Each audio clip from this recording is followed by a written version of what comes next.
In my book, Narcissist, Victim, Rebirth, I list more than 50 striking narcissistic traits that help to identify a narcissist. Although if you think hard enough, you can find even more of these traits. But most of these traits a narcissist shows already at closer contact with the victim. For example, during the joint life, when the play is over and the narcissist no longer needs to pretend that he is good, when the narcissist has already gained the victim's trust. But many people want to know how to detect a narcissist even at the stage of texting or during first dates. If you have already had an experience of narcissistic abusive behavior, all you need to do is remember exactly how you were charmed by your narcissist. Rest assured, they all use the same pattern, and communicating with a new narcissist may differ only in wording, but they all have the same technique, as if they all went to the same university to study narcissism. Here are points to emphasize when first contacting an unidentified narcissist. 1. The narcissist is showering you with fake compliments. Of course, any other person who wants to please you very much can say exaggerated compliments, but first of all, a narcissist does it often and a lot. And secondly, he most often says things that he cannot know about you as a person or about you as a couple, simply because you have just started communicating.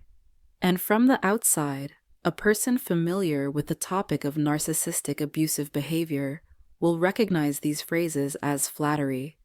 But victims in love, unfortunately, just drown in this lake of falsity and believe it. Here is an example of a few such phrases. You are the smartest and most beautiful person on the entire planet.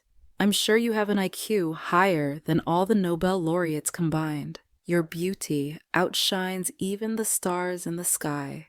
You must be a mind reader because you can read my mind. I'm sure all the models on the cover of magazines are jealous of your looks. Every day with you is like winning the lottery. Your ideas could save the world from all its problems. You're a perfect human being, ideal of perfection. I've never met anyone as flawless and perfect as you. You'll find even more examples of narcissist phrases in my book, which you can download below this video. Of course, not all narcissist phrases are so exaggerated and far from reality. The narcissist also adds other more appropriate compliments to the conversation that you might hear from any normal person in love with you. All of these phrases just intermingle with each other, making it seem like the narcissist really does see you that way, as a special, unique person. Therefore, you instantly and without thinking believe in the sincerity of this narcissist. For example, he may say that he feels good and relaxed with you, and perhaps you do evoke such feelings in people. He may admire your qualities that you really have in you. For example, your confidence and good sense of humor, your ability to dress stylishly. But in all this will definitely be traced falseness, behind which is a simple desire to please you in every possible way and as soon as possible, and to make you trust this person. Let's face it, we all like to hear good things about ourselves, and for some reason we all want to believe that it's true, that we are so special and unique, and an observant narcissist has seen all of our unique and beautiful traits that even we don't notice in ourselves and blah blah blah. At that moment, we are in euphoria, spreading like ice cream, and not trying to understand and analyze that the narcissist could not have made such conclusions about us so quickly and accurately, and that this is just his manipulation to gain our trust. It is more pleasant for us to believe in a fairy tale.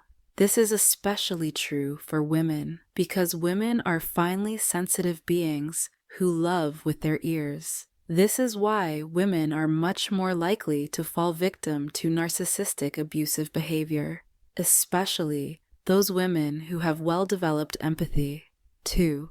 The narcissist talks a lot about himself and praises himself. Even though the narcissist floods you with compliments, more and more often, he likes to talk about himself.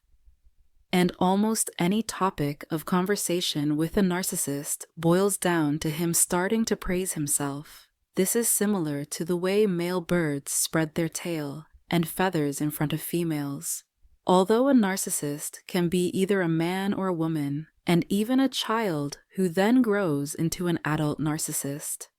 So, a narcissist can talk about himself for hours, about his cool achievements, ideas, projects for the future, acquaintances with influential people, how much he has tried everything in life, what an expert he is in everything. He talks about his 10 businesses, about his rich experience in everything you can get, from the management of his non-existent company to winning an international competition in cooking burritos with his eyes closed. The victim only has time to marvel and admire, and the thought goes through her head, God, I've met a prince or princess. Have I really met the one I dreamed of? Only in the process of joint life, the victim discovers that the former and future millionaire and generator of genius ideas may not work for years, not start to realize any of his ideas, and in general, it is much more pleasant for this person to talk beautifully about himself and his ideas and live at the expense of the victim than to labor in life and work on the relationship. And perhaps, after some time, the victim will still begin to guess that 90% of these fantastic stories of the narcissist were only his own fiction. 3. The narcissist is very persistent and inclines you to make decisions quickly. A narcissist does not like long courtships, so he inclines the victim to make decisions very quickly without giving time and space to think. Sex on the first or second date, abrupt start of life together, quick sale or purchase of some things, registration of real estate, marriage, and so on. Do not be surprised and do not be deceived if in a week of communicating, this person will call you his ideal second half and persuade you to live together. Narcissist needs to lure the victim as quickly as possible into his net and then weight her down with prohibitions, control, and obligations. 4. A narcissist tries to take up the most of your time and also manipulates and tries to take control of you. Already from the first days, you will have many hours of texting and talking on the phone with him or her. Narcissist behaves as if you should forget about all your life and other people and pay maximum attention only to him. Gradually, the narcissist will try to control you. For example, incline you to report to him where and with whom you went and when you will return. All this, of course, will be served under the mask of attention and care. A narcissist will say that he is worried about you, and also jealous. And at first, it will even be nice, but you will not notice how it will turn into total control over you. 5. Narcissist tries to cause a feeling of compassion. Narcissist necessarily, at the beginning of the acquaintance, will tell about his hard life and all sorts of fantastic stories, how he was mistreated by his non-existent business partners, kidnapped somewhere in Africa when he was 18 years old, he had a difficult childhood, and so on, anything to build a bond with you. Of course, this doesn't mean that only narcissists behave this way.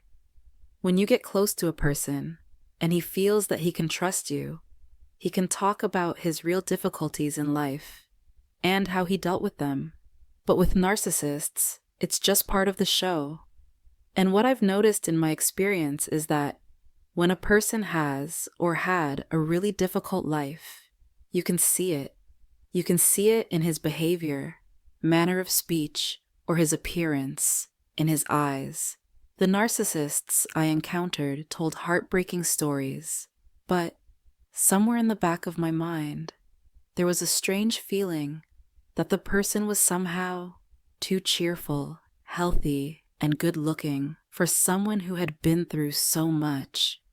But this voice of doubt was so quiet that I preferred to ignore it, and like all victims of narcissists, I believed the stories. When I saw how a narcissist, who lived at my expense for about 8 years and created problems for both of us rather than solving them, was telling other people how unhappy and lonely he had been all his life, how many difficulties he had overcome in proud loneliness, how he was always alone in difficult moments of his life, how no one helped him, and so on, I was experiencing confusion.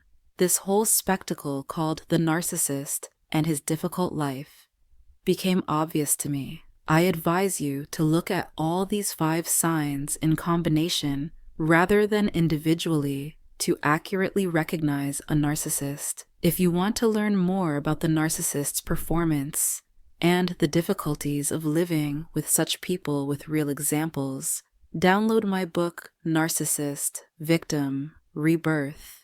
In the video description, stock up on popcorn and delicious coffee and read it. Sometimes it's better to learn from other people's mistakes than to spend a few years and come to the exact same conclusions I came to after my nightmares with narcissists.